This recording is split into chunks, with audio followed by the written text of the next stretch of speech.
Hello my friends, I want to share with you really quick how to talk to anyone with ease and confidence.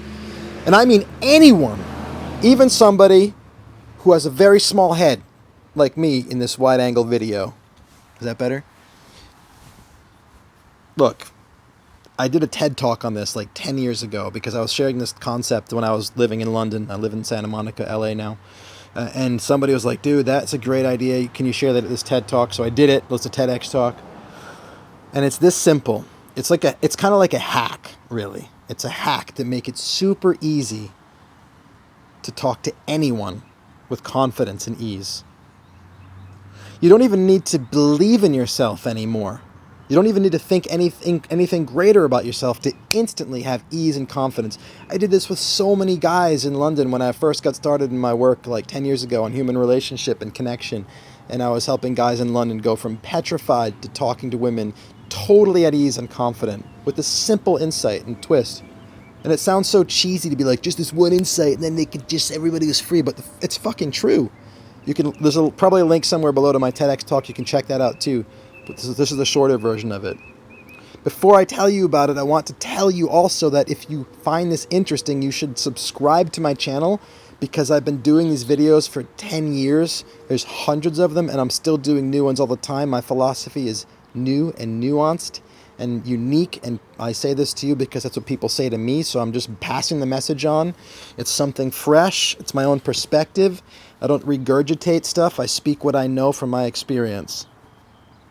Subscribe, get my emails. I consolidate these videos into short, bite-sized emails. You can sign up for those below, Creating Insights, if you like to get stuff in shorter form. So, what's the way? I'm going to snap my fingers. It's that quick. It's that easy. The only reason you can have discomfort or unease when in conversation with another person is because you have emotional skin in the game, meaning there's something about... Wait a minute. Oh, okay, we're good. I just was like, oh shit, do I have the camera going the wrong way? No, we're good. There's something that you're concerned about in that conversation. Maybe they're not going to think X, Y, or Z about me. Maybe they're not going to like me. Maybe they're not going to hire me. Maybe they're not going to want to buy my service. Maybe blah, blah, blah, blah, blah, blah, blah, blah. There's some concern that you have about yourself, some lack of belief, some fear. And I'm not going to the place that people usually go right now, which is to pump up that pump up that identity and that feeling. You're great. You're lovable. You're loved. That's a big part of my work too, but I'm not going there right now. I'm going to give you something different. And I'm also not going to the spiritually transcendent place where, A, it's just your thinking, you are something greater than that, you are God, be still and know that you are God. I'm not going there either. I'm not transcending it, I'm going to stay in it, and I'm not trying to help you pump up your confidence in yourself to give you a sense of confidence and at ease, paradoxically. So what am I offering? What I'm offering is that the sense that you have that you're not enough is only possible when the context of the conversation is, this conversation is about me. Part of this conversation is about me. When I used to coach these guys, right, how I would demonstrate the shift from it being about me to about others is like, imagine you're at a bus stop, this is central London, there's a woman that you want to speak to and you're uncomfortable, you're afraid, right, what she might say because of what it means about you, and so instead of pumping up their identity and having them feel better about themselves, it's like, well, what if she dropped her purse and she didn't realize that she's about to get on the bus? What would you do? Well, I'd tell her. I'd talk to her. I'd be like, you dropped your purse. Suddenly, instantly fearless, total ease, total confidence. What happened? Did you suddenly believe you were great? No. She dropped her purse and the context changed. See, our beliefs about who we are, whether we are enough or not, are only relevant when the context of self-interest is active. The moment the purse dropped, the context shift, and all of those beliefs, while still being there, became irrelevant, not active, not felt. Suddenly there was ease.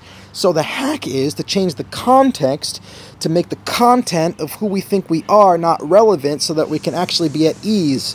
So it's not even really that we're confident in ourselves, we're now confident in our ability to serve and be with somebody else because we're there for their interest. So how do we use this when we're not waiting for purses to drop? Well, how do we shift the context? It's about our intention.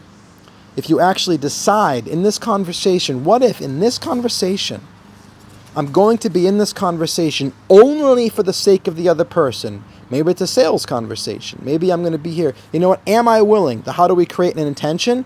We ask ourselves a question and we find out if we're a yes or a no. Am I willing in this conversation to be here only for the sake of this other person, whether it's for them or not? Am I willing to be in this conversation with this woman, if you're a single guy, only for the sake of this woman feeling good, of seeing how she's beautiful, of having her feel great and safe and making her laugh?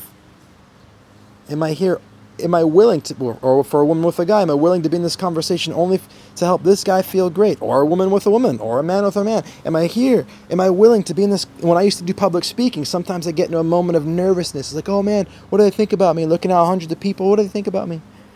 Oh yeah, I'm worried about me. That's why I'm nervous. Am I willing, at least for the rest of this public talk, while I'm on this stage, to be here on the stage only for them? Am I willing? And when you can get yourself to a yes, instantly fearless.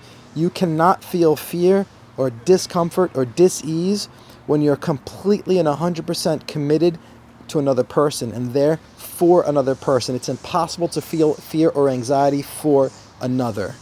You feel it for yourself only and always. So if you can flip it, when you can shift from you to them completely, totally, instantly at ease, instantly fearless, instantly relaxed, instantly confident. And then the cool thing is, here's the other bonus. If you hack it enough times, then you get really used to being in that experience of being there with them, for them. You start to build up reference experiences of being in conversations with people and it working out well. And that inadvertently informs your sense of who you are. And then you get a confidence in its natural, in its normal, more typical sense, because you know that who you are does a good job in conversations. And then even when you have a self-referential context, or I'm going to go have a conversation with this person so that I could sell something for me, or so that I could create a connection for me. But then you actually feel good and at ease in it, even when you have self-reference, because your confidence in yourself has gone up. But it's a hack. You get the confidence for yourself through the reference experiences of being in the conversation that you've accessed with ease by being other-oriented, by being other-interested, which is a context shift, not a belief change. It's a context shift that you've generated through the inquiry that focuses your intention and attention on other instead of self. The inquiry is, am I willing, at least for this conversation, at least for this moment, to genuinely be here only for them? Am I willing? Are you willing to love somebody and to not care about yourself for 10 fucking minutes? If you can do that, you're free. And you create experience that informs who you are. I hope you got this. Watch the TEDx talk to get this deeper. Check out some of my other videos. Subscribe to my channel. A lot of what I share is very nuanced. It's deep, and it comes, its power is accessible through hearing it over and over and over again. This is why my clients work with me for at least a year.